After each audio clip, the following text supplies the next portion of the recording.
մի փուլ կա գիտելիքի, լեզվի, հա, որոնք ոչ թե իրենք դառնում են սեփական, իրենք դառնում են հատկություն, հա,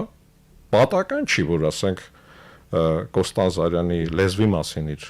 էսսեն, որը կոչվում է լեզուն եւ արյունը, շատ խորհրդանշական կապ կա, երբ որ լեզուն դառնում է քո հատկություններից մեկը, տվյալ դեպքում արյունը, հա,